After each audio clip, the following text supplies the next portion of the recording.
Hello students and friends, आज हम देखेंगे क्लास 9th की एनसीईआरटी के सिविक्स के चैप्टर नंबर 1 को, जिसका नाम है लोकतंत्र क्या, लोकतंत्र क्यों, what is democracy, why democracy. इस पार्ट के क्वेश्चन आंसर हम देखेंगे। इसके पहले एक और वीडियो बनाया गया था जिसमें आपको इस चैप्टर को समझाया गया है, तो वो आप चैप्टर देख सकते हैं। और अगर आप इस चैनल में पहली बार आए हैं तो मैं रिक्वेस्ट करूंगा कि आप इस चैनल को ज़रूर सब्सक्राइब कर लें, जिससे आपको इसी तरह के एजुकेशनल वीडियोज़ के नोटिफिकेशन सबसे पहले आपको प्राप्त होते रहें। तो देखते हैं जल्दी से हम इनके क्वेश्चन आंसर्स को। ये एनसीईआरटी के टेक्स्ट बुक के क्वेश्चन आंसर हैं। उस क्वेश्चन आंसर को यहाँ पे बताया गया है। तो देखते पहला क्वेश्चन क्या है। क्वेश्चन नंबर 1, यहाँ पर 4 देशों के बारे में कुछ सूचनाएं दी गई हैं। देश का और घा के नाम से दिया गया है, या ABCD के नाम से आप समझ सकते हैं।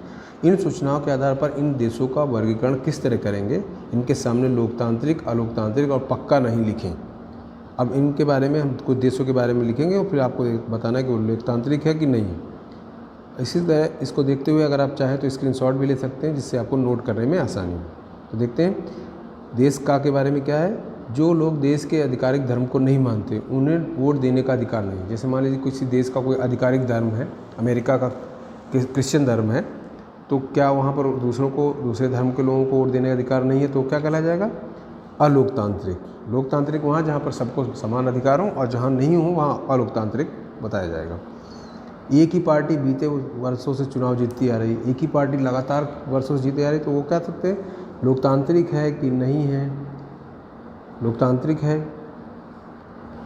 या अलोकतांत्रिक या पक्का नहीं है। तो अब एक ही पार्टी बार बार जीत रही, तो हो सकता है लोकतंत्र हो सकता है नहीं हो, तो उसका आंसर हो जाएगा पक्का नहीं। दूसरे का आंसर क्या हो जाएगा, पक्का नहीं है कि वो लोकतांत्रिक है कि नहीं। फिर इसके बाद देखिए गा वाला है देश, तीसरा नंबर का देश क्या कह रहा है, पिछले 3 चुनावों में शासक दल के पराजय का मुंह देखना पड़ा। अब कोई पार्टी सरकार में थी और बार बार हार रही है, इसका मतलब वहाँ लोकतंत्र है, क्योंकि सत्ता में रही हुई पार्टी के पास बहुत सारी पावर रहती हैं।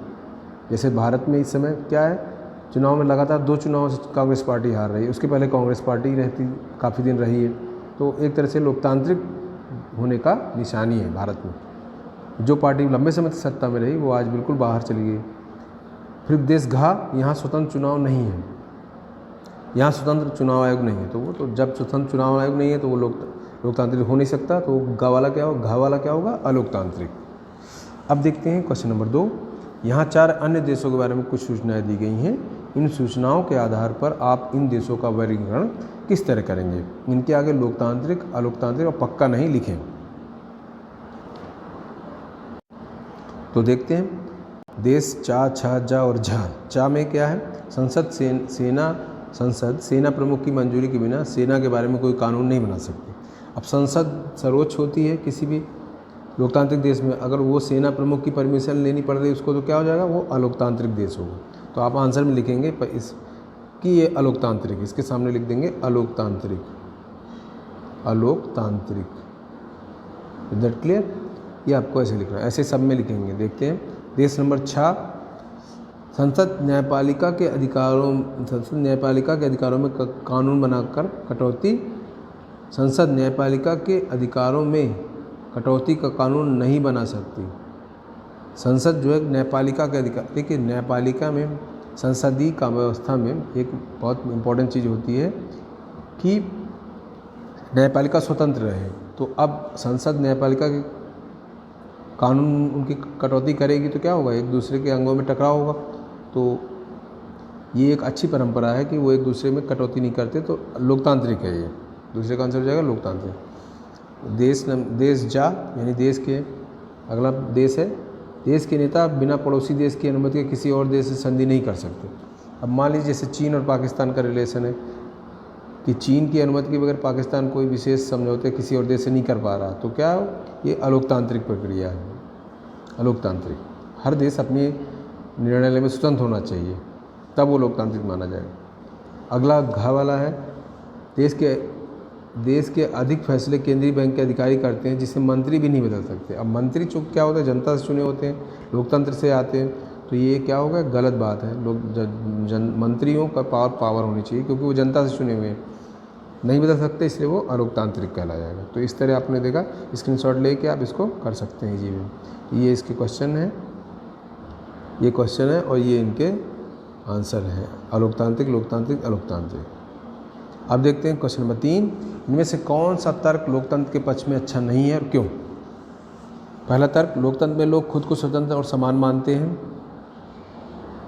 लोकतांत्रिक व्यवस्थाओं की तुलना में टकरावों को ज़्यादा अच्छी तरह सुलझाती है।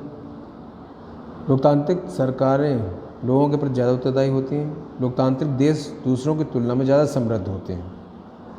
अब इसमें देखिए, ज़्यादा समृद्धि का कोई मतलब इससे नहीं है, ये तर्क अच्छा नहीं है। कौन सा? घ वाला।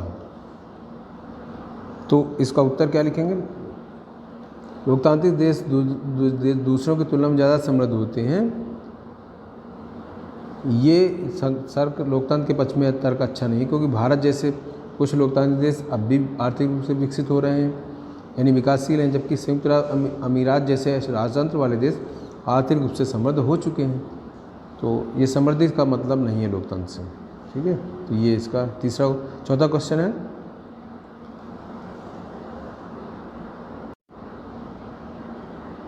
इन सभी कथनों में कुछ चीज़ें लोकतांत्रिक हैं और कुछ अलोकतांत्रिक। हर कथन में इन चीज़ों को अलग अलग करके लिखें, यानी कि जो कथन ये 3 दिए हैं, का, ख, ग और घा, का, ख और गा, इनमें कुछ बात लोकतांत्रिक है, कुछ अलोकतांत्रिक है। अब इसको पहचानना है। जैसे स्टेटमेंट पढ़ते हैं, समझ में आ जाएगा। पहला स्टेटमेंट दिए, एक मंत्री ने कहा कि संसद को कुछ कानून पास करने होंगे जिससे विश्व व्यापार संगठनों द्वारा तय नियमों की पुष्टि हो सके। तो जब विश्व व्यापार संगठन कोई नियम बनाता है तो उसको उस देश की, पर्टिकुलर देश की संसद अप्रूव करती है, तो ये लोकतांत्रिक चीज़ है, ठीक है। संसद को कुछ कानून पास करने होंगे, ये क्या कह रहा है? लोकतांत्रिक चीज़ है। लेकिन इसमें अलोकतांत्रिक चीज़ क्या है? विश्व व्यापार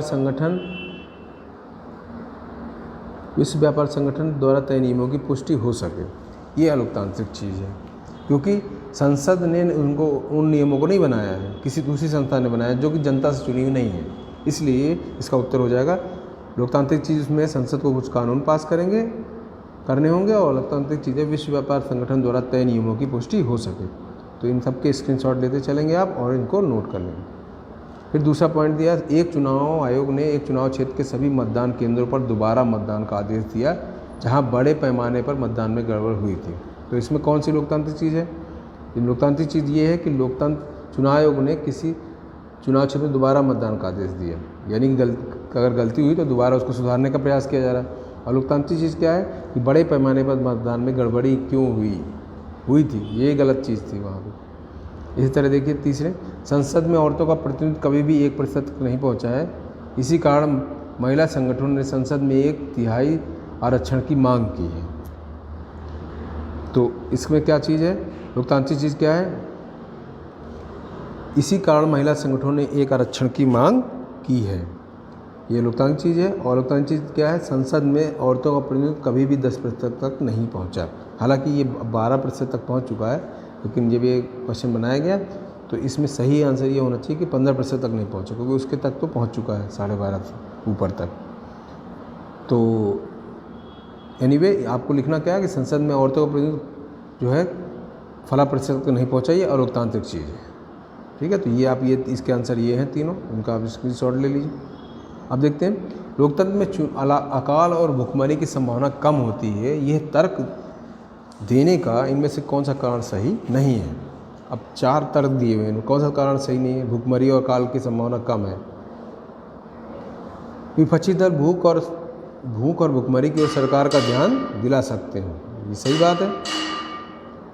स्वतंत्र अखबार देश के विभिन्न हिस्सों में अकाल की स्थिति के बारे में खबर दे सकते हैं, सही बात है। सरकार को अगले चुनाव में अपनी पराजय का डर होता है, सही बात है। लोगों को कोई भी तर्क मानने और उस पर आचरण करने की स्वतंत्रता होती है, तो लेकिन ये अकाल और भुखमरी से संबंधित बात नहीं है, इसलिए आंसर हो जाएगा घा। कारण घा ये कहने के लिए तर्कसंगत नहीं है कि लोकतंत्र में अकाल व भुखमरी की संभावना कम होती है। ये इसलिए किसी तर्क को मानने और उस पर आचरण करने पर अकाल व को दूर करने से कोई भी परस्पर संबंध नहीं है, ये चीज़ नहीं लिखना आपको, ये लिखना है बस। तो स्क्रीनशॉट लेते चलें आप। प्रश्न नंबर 6 देखिए, किसी ज़िले में 40 ऐसे गांव हैं जहां सरकार ने पेयजल उपलब्ध कराने का इंतजाम नहीं किया है। इन गांवों के लोगों ने एक बैठक की और अपनी ज़रूरत की ओर सरकार का ध्यान दिलाने के लिए कई तरीक़ों पर विचार किया। इनमें से कौन सा तरीका लोकतांत्रिक नहीं है?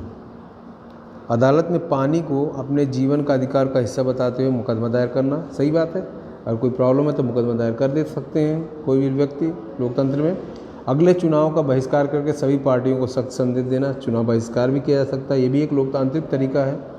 सरकारी नीतियों के खिलाफ जनसभाएं करना, ये भी सही तरीका है, आप कर सकते हैं जनसभाएं, बिना हथियार लिए और बिना हिंसा किए हुए कर सकते हैं। लेकिन ये घा वाला जो है, सरकारी अधिकारी को उस काम कराने के लिए रिश्वत देना, ये लोकतांत्रिक तरीका नहीं है। तो घा वाला अलोकतांत्रिक है। उत्तर हो जाएगा घा तरीका अलोकतांत्रिक है। सॉरी। अब देखते हैं 7वां क्वेश्चन, लोकतंत्र के खिलाफ दिए जाने वाले इन तर्क का जवाब दीजिए। अब कुछ तर्क दिए जा रहे हैं, इनका जवाब आपको देना है। ये लोकतंत्र के खिलाफ है। सेना देश का सबसे अनुशासित और भ्रष्टाचार मुक्त संगठन है, इसलिए सेना को देश का शासन करना चाहिए। अब ये तर्क कोई वो दे रहा है तो क्या सही है? नहीं। इसका उत्तर क्या आएगा?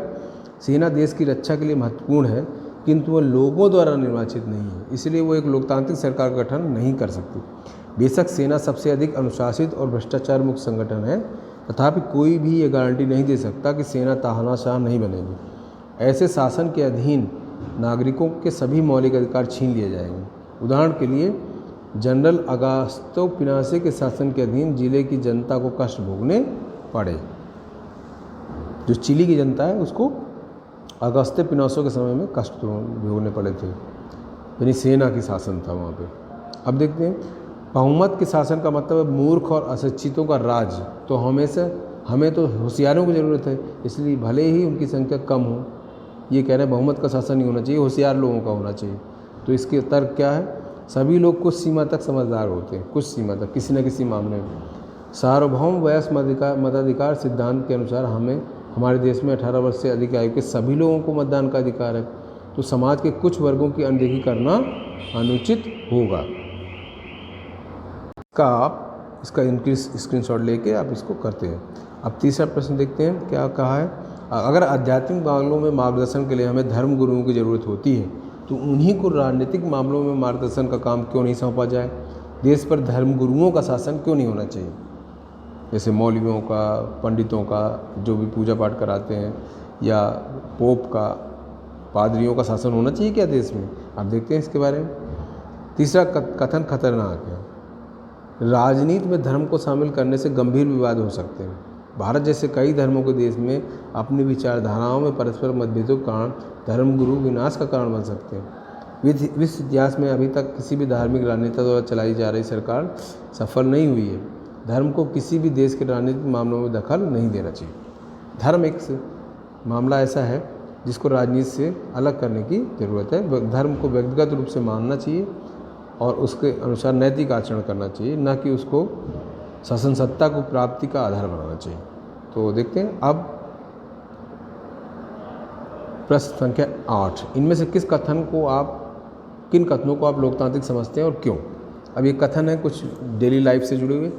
पहला, एक बेटी अपने पिता से यानी बाप से कहती है, मैं शादी के बारे में तुम्हारी राय सुनना नहीं चाहती।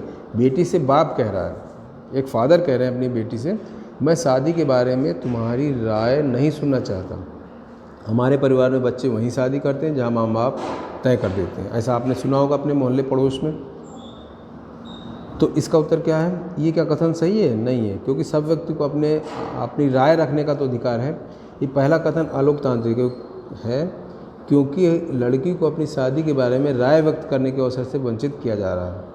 ये कथन लोकतंत्र सापेक्ष नहीं है, क्योंकि बेटी को अन्य लोगों द्वारा उसकी इच्छा के विरुद्ध शादी करने के लिए बाध्य नहीं किया जाना चाहिए। उस लड़की को ही अपने पति के साथ पूरा जीवन गुजारना है, इसलिए अपने पति को चुनने के लिए उसे पूरी स्वतंत्रता दी जानी चाहिए। जिसको अब उस बेटी को ही तो पूरे लाइफ रहना है उसके साथ, तो उसको थोड़ा अपनी भी राय व्यक्त करने की इच्छा देनी चाहिए, उनको राय रखने की छूट देनी चाहिए। अब खा वाला क्वेश्चन क्या है इसी का? एक छात्र से शिक्षक बोलते हैं, कक्षा में सवाल पूछकर मेरा ध्यान मत बटाओ। एक शिक्षक अगर छात्र से कह दे कि तुम कक्षा में पूछकर मेरा ध्यान मत बटाओ, ये गलत है। ये भी कथन अलोकतांत्रिक है, अलोकतांत्रिक है। क्यों? क्योंकि छात्र प्रश्न पूछकर अपना संशय दूर करने के अधिकार से वंचित किया जा रहा है। किसी को कुछ समझ में नहीं आया, पढ़ने आया, तो उसको पूछने का अधिकार है, पूछ सकता है वो। ये अलोकतांत्रिक नहीं होगी यदि कोई छात्र अपने अध्यापक से प्रश्न करे। सबसे अच्छी चीज़ जो एक अध्यापक कर सकता है वो क्या, अब इसके लिए सलूशन क्या बताएगा? सबसे अच्छी चीज़ जो एक अध्यापक कर सकता है वो ये है कि जो छात्रों से कहे कि कक्षा समाप्त होने के उपरांत बच्चे प्रश्नों के उत्तर जान सकते हैं, किंतु उसे छात्रों के प्रश्न उत्तर देने चाहिए। अब जैसे मान लो बीच बीच में कोई क्वेश्चन पूछे, छात्र पूछे कि मुझे नहीं समझ में आ रहा सर बताइए, जबकि और बच्चों को समझ में आ रहा है, तो शिक्षक ये करेंगे, अध्यापक ये करेंगे, उससे कहेंगे कि अभी सब बच्चे पढ़ रहे हैं तो आप पढ़ लो, इसके बाद आप बाद में मुझसे मिल सकते हैं और पूछ सकते हैं, पूछ लेना आप। तो ये एक लोकतांत्रिक चीज़ होगी। तीसरा प्रश्न है अधिकारियों से कर्मचारी क्या करें? हमारे काम करने के घंटे कानून के अनुसार कम किए जाने चाहिए। ये कथन तो सही है, कोई भी कर्मचारी अपने अधिकारी से अपने संबंध में कानूनी मामलों में मांग कर सकता है। तीसरा कथन लोकतांत्रिक है क्योंकि वो ऐसे नियम या कानून की मांग करता है जो कर्मचारियों के लिए लाभप्रद हो। कर्मचारी सदैव ही कानूनी मानकों के अनुसार अपने अधिकारी से किसी चीज़ का अनुरोध या मांग कर सकते हैं। ये कथन लोकतांत्रिक मूल्यों के सापेक्ष है, यानी ये लोकतांत्रिक कथन है। तो इनको आप स्क्रीनशॉट लेके इजीली कर सकते हैं। ये पहला है, दूसरा है और ये है आपका तीसरा। अब देखते हैं 9वां प्रश्न। एक देश के बारे में निम्नलिखित तथ्यों पर गौर करें और फैसला करें कि आप इसे लोकतंत्र कहेंगे या नहीं। अपने फैसले के पीछे के तर्क को भी बताएं, तर्क भी बताना है आप। अब जैसे इसमें कुछ तथ्य हैं। ये देश के सभी नागरिकों को वोट देने का अधिकार और चुनाव नियमित रूप से होते हैं। तो ये क्या बात है, बहुत अच्छी बात है। ये तो इसका ये ऐसा देश लोकतांत्रिक है क्योंकि देश के सभी नागरिकों को मतदान का और नियमित रूप से चुनाव कराए जाते हैं, वहाँ अधिकार भी है और चुनाव भी होते हैं। तो पहले का उत्तर हो जाएगा ये। दूसरे का क्या है? खवाले का देश के अंतर्राष्ट्रीय एजेंसियों से ऋण लिया। देश ने अंतर्राष्ट्रीय एजेंसियों से ऋण लिया। ऋण के साथ ये जुड़ी हुई कि सरकार शिक्षा और स्वास्थ्य पर अपने खर्चे में कमी करेगी। तो शिक्षा और स्वास्थ्य में कमी करेगी तो क्या होगा? इसका उत्तर हो जाएगा ये वाला। लोकतंत्र नागरिकों की गरिमा से में बढ़ोतरी करता है। एक लोकतांत्रिक सरकार नागरिकों के कल्याण के लिए कार्य करती है। शिक्षा एवं स्वास्थ्य पर खर्च में कमी करना लोगों के लिए कल्याणकारी नहीं होगा। शिक्षा और स्वास्थ्य तो लोगों के लिए सबसे ज़्यादा जरूरी है। इसलिए ऐसे देश को लोकतांत्रिक नहीं कहा जा सकता क्योंकि कोई भी लोकतांत्रिक देश शिक्षा और स्वास्थ्य पर खर्च के लिए कभी भी सहमत नहीं होगा। तो ये इसका उत्तर हो जाएगा। इसके बाद एक और सिचुएशन है, लोग 7 से ज़्यादा भाषाएं बोलते हैं पर शिक्षा का माध्यम सिर्फ एक भाषा है जिसे देश के 52% लोग बोलते हैं। यानी शिक्षा का माध्यम एक ही भाषा बनाई गई है जिस देश में, उसके बारे में हम क्या कह सकते हैं? देखिए, राष्ट्रभाषा एक हो सकती है क्योंकि ऐसी चीज़ें व्यापक स्तर पर राष्ट्रीय एकता लाती है। राष्ट्रभाषा तो हो सकती है किंतु अन्य भाषाओं को भी उनके संबंधित क्षेत्र में प्रोत्साहित करना चाहिए। मेरा विचार है ये देश अलोकतांत्रिक या लोकतांत्रिक नहीं है, लोकतांत्रिक नहीं है कहा जाएगा इसे। सब भाषाओं को मौका नहीं मिल रहा है। लोकतंत्र में तो हर व्यक्ति को उसकी मिलनी चाहिए। इसी तरह ये है कि सरकारी घा वाला है, इसमें आंसर लिखा नहीं लेकिन मैं बता देता हूँ। सरकारी नीतियों का विरोध करने और उनके अनेक संगठनों ने संयुक्त रूप से प्रदर्शन करने और देश भर में हड़ताल करने आह्वान किया और सरकार ने उनके नेताओं को गिरफ्तार कर लिया। तो ये तो क्या हो गया? अलोकतांत्रिक। इसके आगे लिखेंगे अलोकतांत्रिक। गिरफ्तारी नहीं होनी चाहिए थी, उनको कुछ देर तक तो उनको शांतिपूर्ण प्रदर्शन का अधिकार है। ये वाला है, देश के रेडियो टेलीविज़न चैनल सरकारी हैं। सरकारी नीतियों को और विरोध के बारे में खबर छापने के लिए अखबारों को सरकार से अनुमति लेनी पड़ती है। अब कोई भी खबर लेकर सरकार से अनुमति ली जा रही है हर खबर के लिए, तब वो अलोकतांत्रिक है। किसी पर्टिकुलर विषय पर अगर सरकार से अनुमति लेनी है तो वो लोकतांत्रिक हो सकता है, लेकिन अब बिल्कुल ही नहीं सारी खबरों के लिए, तो फिर वो अलोकतांत्रिक। तो ये था इसके आंसर। ये 3 आंसर ये थे और इन दोनों में हमने अलोकतांत्रिक और अलोकतांत्रिक इनमें दोनों में लिखा है। अब देखते हैं, एक रिपोर्ट है जिसके बारे के बाद में इसका आंसर बताया गया। मैं इस रिपोर्ट को पढ़ देता हूँ। हालांकि ये वीडियो थोड़ा बड़ा हो गया है, लेकिन फिर भी अगर आप इस रिपोर्ट को पढ़ लेते हैं तो आपको थोड़ा सा आंसर पूरे इस पार्ट के कंप्लीट हो जाएंगे। अमेरिका के बारे में 1924 में आई एक रिपोर्ट के अनुसार वहाँ के समाज में असमानता बढ़ती जा रही है। आमदनी आमदनी की असमानता लोकतांत्रिक प्रक्रिया के विभिन्न वर्गों की भागीदारी घटने बढ़ने के रूप में सामने आई है। इन समूहों की सरकार के फैसलों पर असर डालने की क्षमता भी इससे प्रभावित हुई है। इस रिपोर्ट की मुख्य बातें थीं, इस रिपोर्ट की मुख्य बातों के बारे में बताया गया है ना। सन 24 में यानी 1924 की बात करें, एक औसत अश्वेत परिवार, इसकी तुलना की गई अश्वेत परिवार से और गोरे परिवार से। यही है अमेरिका में श्वेत अश्वेत का है, वहाँ जातिवाद कम है लेकिन श्वेत अश्वेत का है। तो एक अश्वेत परिवार की आमदनी $9 थी और एक गोरे व्यक्ति की यानी श्वेत की $162 थी। औसत गोरे परिवार के पास अश्वेत परिवार से 12 गुनी ज़्यादा संपत्ति थी, यानी गोरे लोग ज़्यादा अमीर हैं और अश्वेत लोग नहीं हैं, काले लोग नहीं हैं अमीर। राष्ट्रपति चुनाव में $75,000 से ज़्यादा आमदनी वाले परिवारों के प्रत्येक 1 में से 9 लोगों ने वोट डाले। 10 में से है ये, प्रत्येक 10 में से 9 लोग। सभी लोग आमदनी के हिसाब से समाज के ऊपरी 2% में आते हैं। दूसरी ओर $15 से कम आमदनी वाले प्रत्येक 10 में से सिर्फ 5 लोगों ने वोट डाले। आमदनी के हिसाब से ये लोग सबसे निचले 2% में आते हैं। राजनीतिक दलों का करीब 95% चंदा अमीरों से ही आता है। इससे उन्हें अपनी राय और चिंताओं से नेताओं को अवगत करने का अवसर मिलता है। ये सुविधा देश के अधिकांश नागरिकों को उपलब्ध नहीं है। जब गरीब लोग राजनीति में कम भागीदारी करते हैं तो सरकार को उनकी चिंताओं पर कम ध्यान देती है और गरीब दूर करना, रोजगार देना, उनके स्वास्थ्य, शिक्षा और आवास की व्यवस्था करने पर उतना ध्यान नहीं जाता जितना दिया जाना चाहिए। राजनेता अक्सर अमीरों और व्यापारियों की चिंता ही नियमित रूप से करते। क्यों? क्योंकि वो जो 95% चंदा राजनीतिक दलों को अमीर लोगों से मिलता है, तो उनकी चिंता करते ही हैं।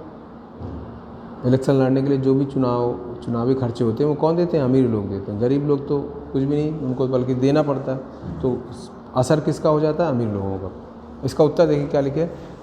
इसमें कोई विवाद नहीं है कि गरीबी का लोकतंत्र पर सीधा व गहरा प्रभाव पड़ता है। एक अश्वेत परिवार किसी श्वेत परिवार के मुकाबले बहुत कम कमाता है, इसलिए उनकी कमाई में असमानता उनके मतदान पैटर्न में साफ झलकती है।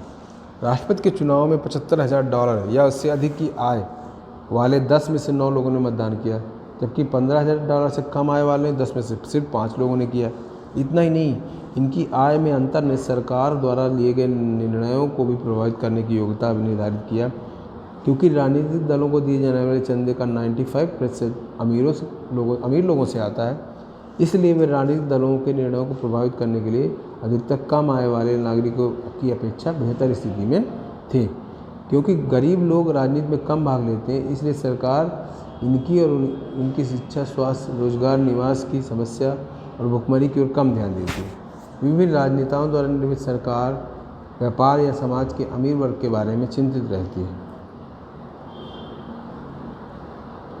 अमेरिका की तरह भारत में भी राजनीतिक दलों अमीर लोगों की समस्याओं पर अधिक ध्यान देते हैं, क्योंकि उनको दी जाने वाले चंदे की राशि का अधिकतर भाग उन्हीं से आता है। तो जैसे अमेरिका में हो गया, अमीर लोग चंदे देते हैं और राजनीतिक पार्टियां चुनाव लड़ती हैं, इस तरह भारत में भी है। तो अमीर लोगों का असर रहता है राजनीतिक दलों पर और वो निर्णयों पर परिलक्षित होता है। तो ये था, ये आप स्क्रीनशॉट लेके इसको कर सकते हैं। ये थे इस पार्ट के क्वेश्चन आंसर सिविक्स के चैप्टर नंबर 1 क्लास 9 के। तो आज का वीडियो कैसा लगा आपको ज़रूर कमेंट करें, और अगर कोई चीज़ समझने में प्रॉब्लम आई तो भी आप कमेंट करें। मैं उसका आंसर, मैं सभी कमेंट पढ़ता हूँ और उनके आंसर देने की पूरी कोशिश करता हूँ। तो आज के वीडियो में इतना ही। वीडियो देखने के लिए आप सबका बहुत बहुत धन्यवाद। चैनल को अगर सब्सक्राइब नहीं किया है तो चैनल को सब्सक्राइब जरूर कर लें, जिससे आपको एजुकेशनल वीडियोज़ की नोटिफिकेशन सबसे पहले प्राप्त होते रहें। वीडियो देखने के लिए आप सबको पुनः बहुत बहुत धन्यवाद। Thank you very much.